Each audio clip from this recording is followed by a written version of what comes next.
Hello, everyone. Welcome to DEI, a podcast dedicated to discussing and raising awareness on the importance of diversity, equity, and inclusion. My name is Kara Xie, and we are thrilled today to have Miss Destiny Robinson with us.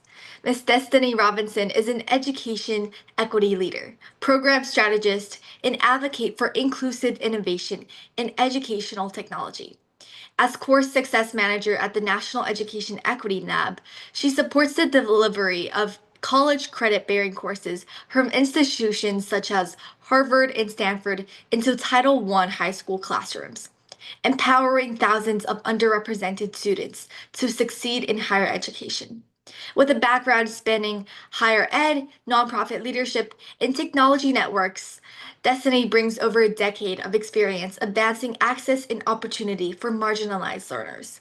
She is also a vocal advocate for responsible AI and culturally responsive edtech, uplifting Black leadership in ethical policies through thought leadership and coalition building. From mentoring young women in STEM to shaping national conversations on digital equity, Miss Robinson champions a future where every student, regardless of area, can thrive and lead. Thank you so much for being here with us, Miss Robinson. Thank you, Kara. That was such an introduction. Wow, you make me sound so fancy. It's all the inspiring work you do.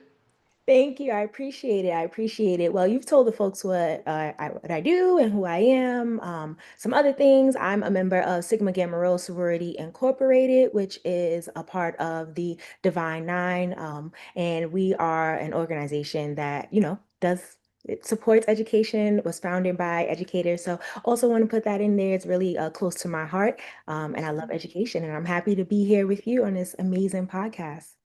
Yes, thank you so much. Can you start off by just telling us a little bit about yourself and how you ventured into equity education and all this work? Sure. So I was born and raised in Brooklyn, New York. Um, and I don't want to say that I stumbled upon equity work because it is ingrained in everything I do. Ingrained in everything I do. It's a part of who I am. My family, they're advocates, they're community leaders. So I really didn't have a choice but to Mhm. do this work. But it's really important to me to see Black and Brown and Latinx and all races, all creeds, all religions get a fair and good education, right? And when I say good education, I don't mean just like, okay, you go to school, you check off a box on the attendance, you're Mhm. there. No, you get an education that's meaningful to you. When you come into a classroom, it feels like a safe space. So many of the youth in America alone don't have a safe space. And the classroom should be that space. You shouldn't be bullied. Your educator should care about you. So as I was in high school, as I was going through those things, seeing my peers feel like education, the place where they should feel safe the most was not. Um, Mhm. I knew I need to do something about it. Right. So I do work with national nonprofits. I started doing work with local nonprofits. I am a Christian woman, and my church started a nonprofit called Connect a Million Youth. I was one of the founding members for that, just going out into the community, educating in different ways. I Mhm. work with so many orgs, such as like a Planned Parenthood as a teen advocate. Mhm. Like I said, I've been doing this work since I Wow. could walk. Really, just it helps to be a vocal person, but Right. also be a person who cares. So I think if you want to say anything about me, I care, and I care about the education of my communities, um, and about people in general. Wow. Yeah. I think it's really important, that, because you're definitely, I can see you're a giver to many, and that's inspiring to a lot of people. I know you also um play key role in as a course success manager at National Education Equity Lab, and obviously your other nonprofit works. So, what is the role specifically for National Education Equity Lab look like day to day, and how does it directly support students from Title I schools? Yeah, that's a great question. So I've been with Ed Equity Lab for about 7 months now. It feels like so long because it's an awesome team there. And as a course success manager, well, the way that our model works is that we offer dual enrollment courses in Title I high schools nationwide, right? So that's Mhm. really the only requirement is that they have Title I funding. Right. And it's so different from most dual enrollment programs because we input so many resources, right? So we have Mhm. teaching fellows, we have who go in and they have one session a week with our high school partners where they get all of the content. They give them the content, Mhm. they'll give them something like a, sort of like a lecture. But then the professors have also built in lectures into their Canvas courses. So they are Mhm. seeing the lectures, they're seeing all of the content for the course, and it's just as if they would be taking a virtual course on a campus or even in person on the campus. What I do as a course success manager is I liaison with our university partners, right? So I think right now we have about 17 university partners. You've named some of them. Um, Stanford, Harvard, Morehouse, Spelman. And I make sure that, the universities have what they need to be successful, to run a successful course for our scholars, right? So I'm Mhm. meeting with the professors on a regular basis. I'm meeting with the teaching fellows, problem solving if they have any challenges or if they need any help, because they're also young professionals. Some of Mhm. them are not educators. And we'll talk about it a bit later when we get into like highlights of what really makes me really love this program, but they're not educators, but they care. And that's, Right. I feel like if you care about scholars, if you care about students, then you can be an educator and you will be a great educator. So they sign up for that. So I do that. Obviously, I'm in a lot of meetings just planning, right? Making sure that Right. the course is going to run smoothly. Right now, we're in the summer. For summer programming, we have summer opportunities with Harvard Law School, where Mhm. scholars took a 3-week intensive and essentially they leave knowing foundations of law from Harvard Law School, right? And it's Right. totally free. So, love that. Those are some of the things that I do in my day to day. Just looks like talking to a bunch of folks to get the content out to our scholars. And at the end of it, they end with college credits that are transferable, that are free, that they didn't pay for, right? Which Mhm. for a lot of scholars in our network, that's really important. College is Right. expensive no matter where you go, it's expensive. So Yeah, for sure. And I know that like I've seen a lot on National Education Equity Lab, and my LinkedIn profile, everything. Like I saw like collaborations, and I know it's rapidly expanding its impact. Can you walk us like through a student success story or a program milestone that you witnessed, that really captured the power of what this model can achieve? absolutely. Now keep in mind, I just started there. And this is no Yeah, official National Ed Equity Lab of course. push or plug or representative. But for me personally, I have seen the impact on teaching fellows and how teaching fellows have go into the classrooms virtually, obviously, and they see scholars grow, right? Mhm. One particular teaching fellow that stood out when he started this work, he didn't want to be a teacher, right? He was doing it because, hey, it's something cool that I can do on campus. I can give back to a community of students who look like me. By the end of the semester, he is now literally wanting to go into education, right? For me, that's a success story Wow. finding because one, that tells me that him interacting with those scholars, they made a difference in his life as much as he made a difference in their life. And that Mhm. that's one more educator in a classroom potentially that actually cares Right. for students who need them. Mhm. That the way the model is set up, that there are those resources such as teaching fellows who talk live with students. If you could think of them as like teaching assistants, if you're talking about the academia level, that they can be changed as well as changing the students, their mindsets, and say, hey, this is a real need for me. I'm educated. I can give back as soon as I get out of college and make a Mhm. great impact. For me, that's really impactful. And then another story is over the summer, I told you that we're doing the Future L program with Mhm. Harvard Law School. One of the scholars who was chosen to speak at our closing ceremony wrote this beautiful letter to me at the end about like, hey, like I always wanted to be a lawyer, like, but I never had an opportunity to even like, Oh. right?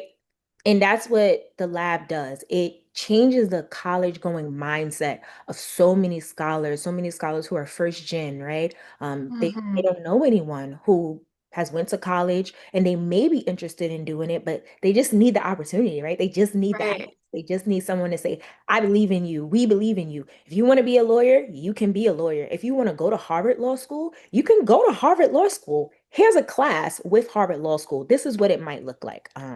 So before I start tearing up, yeah, those are just two really standout things that show me like the model works here. Hmm. Yeah.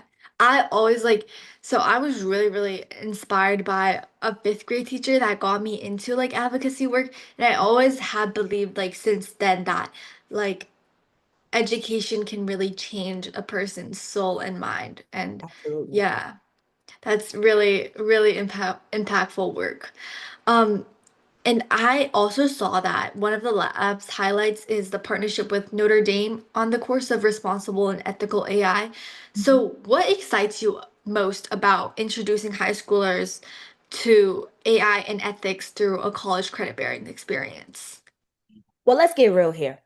We're not introducing high schoolers to AI, right? Right. Yes. Y'all are going to be at the forefront of AI really soon. You know how to work this technology Hmm. better than me, and I'm not, I'm not old, but you know how to work it. So it's not an introduction to AI, but it is possibly an introduction to ethical AI, Right. which Yeah. is not we just put, and I'm saying we as society just Hmm. push AI out there, right? Oh, here's Chat GPT. Here's all of these cool things. Here's something that could write a paper for you in 10 minutes versus you sitting down and doing the research and figuring out how to do that. That was just introduced to children and young people in the world. Now we need to get to the point where we put in those resources that say this is how we use this. So there's nothing wrong with AI. AI is a part of education. I think AI should be in every educator's classroom in some Right. capacity, but it has to be have safeguards, right? Hmm. Talk about ed tech. All ed tech needs safeguards, especially when you're dealing with young minds and when you're entering into young minds. So I'm excited about the course because it's going to show you really how to use AI to be a better learner, right? How Right. to be a better person, a better citizen. What does copyright mean? Like, what does it mean Hmm. to, okay, I got an idea. AI helped me flesh out an idea, but I need to use my brain. Right. Yes. And we train AI, we being humans, we train it to put out what we want it to put out. So Mhm. understanding that there is a component there of being cognizant of who is training the AI Right. based on what it's giving back to you. So teaching Hmm. scholars how to really understand all of the components of AI and not just use it as a crutch because your brains are bigger than AI. Yeah. You have a brain. That was the original AI. Now we need to use it properly. And that's where the ethics come in. Hmm. For sure. And also, I think most people think that AI can think, but essentially, it's just based on the probability of generating what's possible to come next. And I think a lot of students rely on that too much. Absolutely. Yeah. It's pulling data that's already out there, right? It's pulling Right. information that's already out there. And someone has Hmm. to use their brain to put Yes. information out there. So when you think about it ethically, you have to think, okay, well, if I'm pulling a resource and it's coming from an AI chatbot or whatever, someone created that. You need to know Hmm. how to do the research to go back and say, well, okay, let me look at this source. Let me quote this source. Let me give this Right. person their credits. Hmm. Those are Yeah. it's going to be a great course. I'm really excited about it. I know I think as a Gen Z that would really help a lot of students as well because most schools just bar you from using AI, which is Mhm. not really the right way to go. Yeah. Yeah. And I also saw on your LinkedIn repost on the op-ed Shaping the Future in Black Leadership and Tech Regulation. And there's a lot of stress that Black ed tech leaders must shape and not be shaped by the digital future. So, how does that message resonate with your work at the intersectionality of education and equity and technology? Yeah, so well, obviously, if you can't see, I'm a Black woman.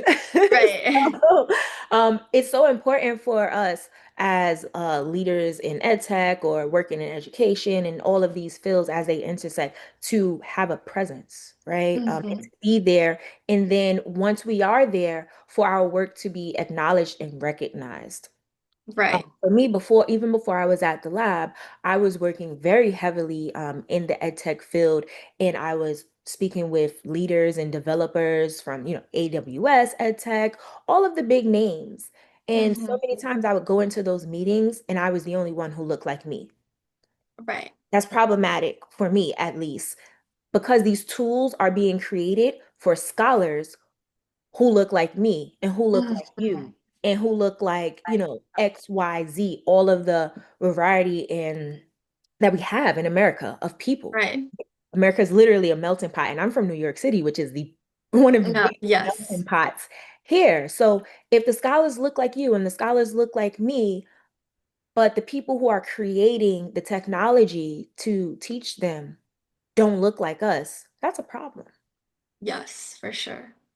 So that article, that it really speaks to me because it shows like, okay, there are things that we need to do. We need to put in safeguards. We need to have a seat at the table. We need to be building out these programs. We need to have our lived experiences shared and developed. As developers Mhm. put things into play, they need to have all of those different, honestly, and people look at biases as a bad word, but it's human nature to have Right. bias, right?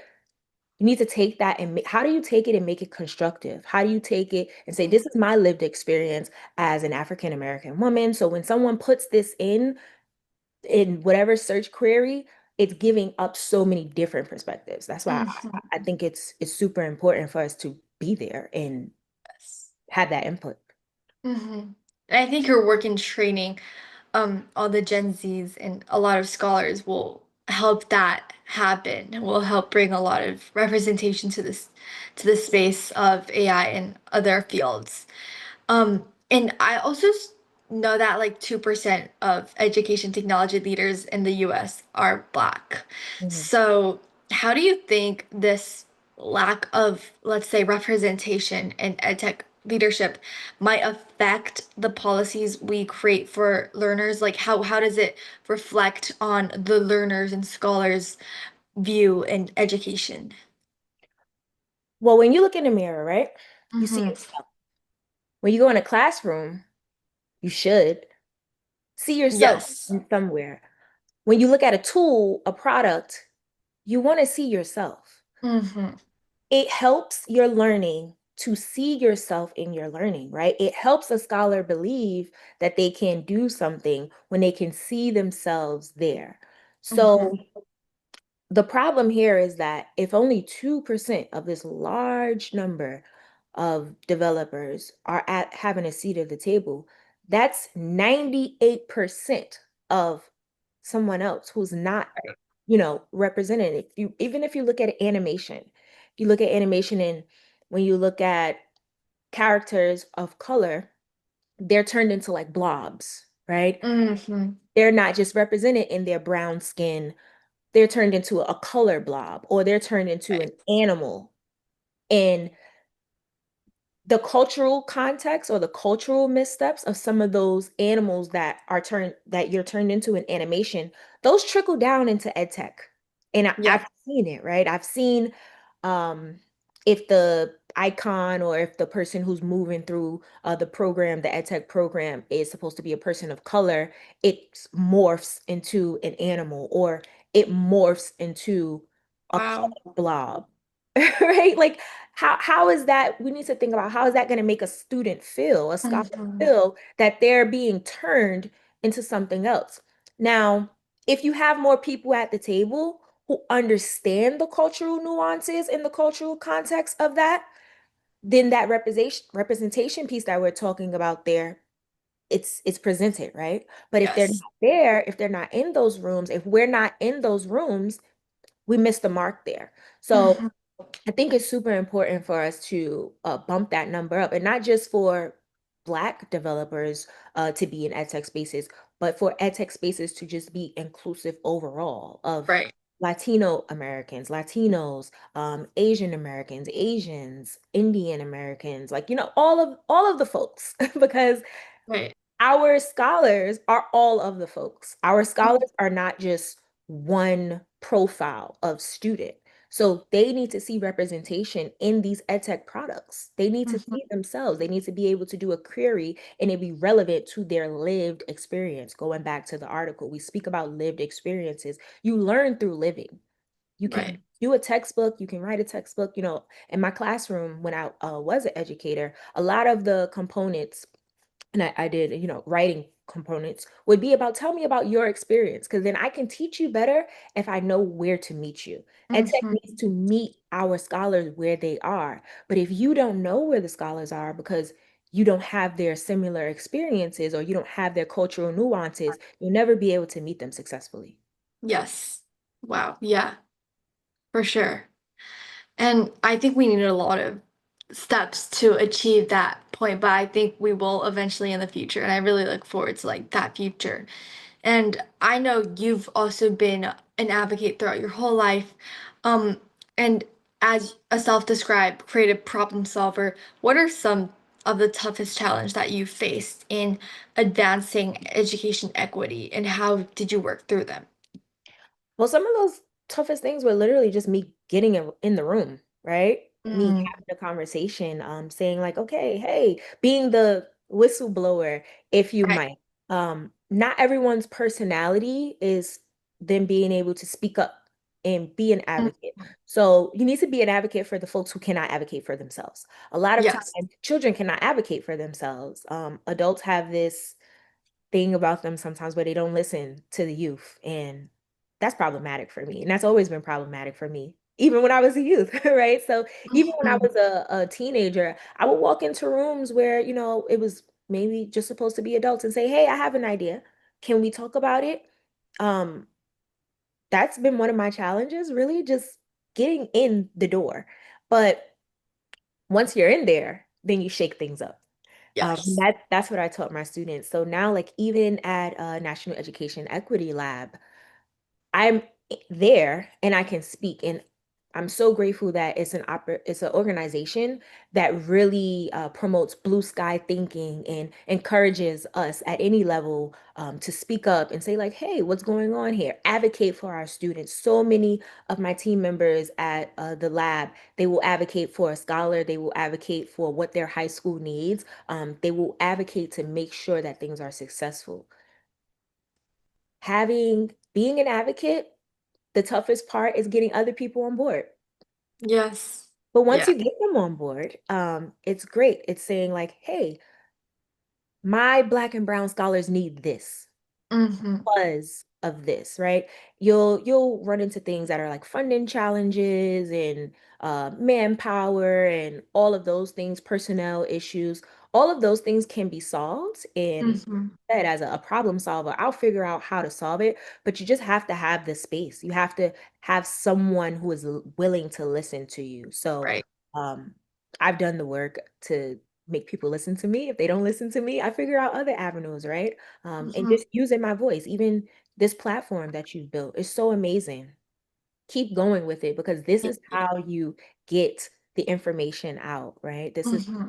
someone may not know about National Education Equity Lab. A parent may be watching, a scholar may be watching, and they take that to their professor. I mean, they take that to their principal and say, hey, why don't we have this at our school? It's a great opportunity. Someone may not know, like you said, that only 2%, that 2% Yeah. and say, okay, what can I do about it? Can I create, can I start creating tools? Or someone may not know that there's an ethical component to AI and do more research about it. So that's been, the challenge. I hope I answered that question, but the challenge Yes. is getting in the room. And then once you get in the room, be willing to shake things up. Hmm. Yeah, the first step's always the hardest and Mhm, getting the approval there. mhm. Yeah. Thank you so much for being here today and sharing your experience. I know that like a lot of Gen Zs would love to hear about your work in this program as well. And that concludes it for today's episode. Stay tuned for the next Don't Erase My Identity episode.